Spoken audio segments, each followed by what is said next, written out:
What's going on, YouTube?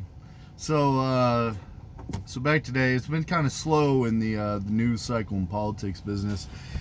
Pretty much all the big stories are focusing around Syria. So I guess we're going to talk a little bit more about that. Maybe do a little bit of history into the whole Kurds and why this whole situation between Turkey and the Kurdish people is a lot more complicated than it just appears on the surface. Also, probably going to be talking a little bit about the Ukraine Gate scandal going on. That's had a very interesting turn in development. So y'all stay tuned for that episode. But right now, let's talk a little bit about Syria and the Kurds. So the PKK, a lot of people are thinking that this is major genocide against the Kurdish people in general, and Turkey is pretty bad about genocides. Let's not try to sugarcoat that at all between the Armenian genocide and stuff like that. But the PKK, this particular branch of Kurds, is only an offshoot of the Kurds. It's not the entire Kurdish people. And this particular offshoot is a communist offshoot. It's like the People's Kurdish Workers Party or something like that. It's a communist offshoot that is labeled by the United States and remains labeled by the United States as a terrorist organization. So this isn't just like your normal batch of Kurds.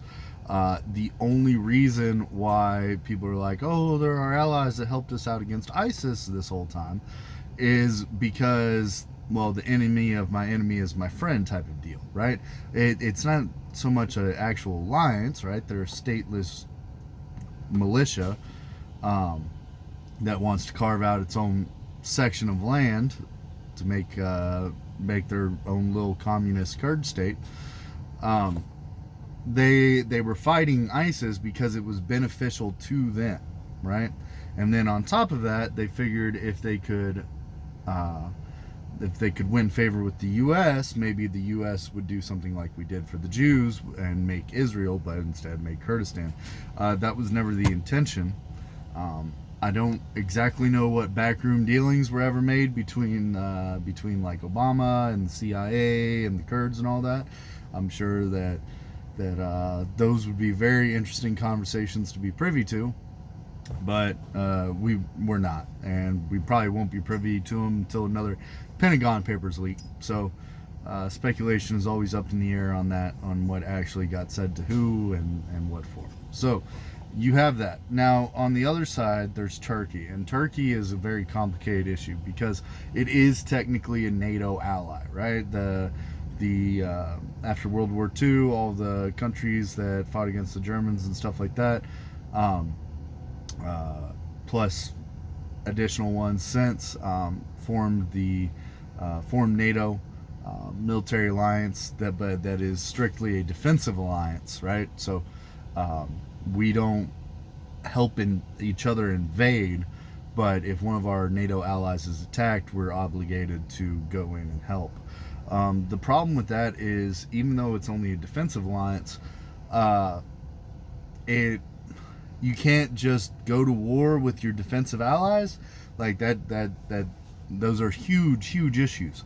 So all I hear from the people that are complaining about what's happening with the Kurds in Syria is that we should backstab our NATO ally for these stateless Kurds that are labeled as terrorists.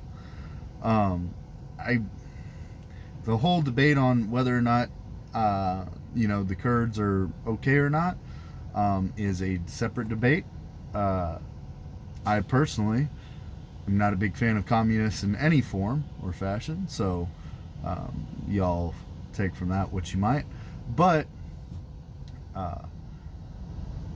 the fact remains that Turkey is the NATO ally, and even until we can kick them out of NATO, they remain, and that causes huge issues, right?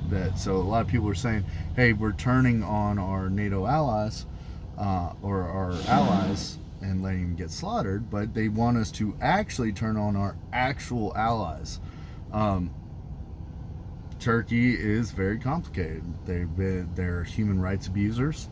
But at the same time, part of NATO. They're not the biggest fans of the U.S. They were enemies of the U.S. in the First World War. Lots of issues, but they do also host our nuclear weapons, right?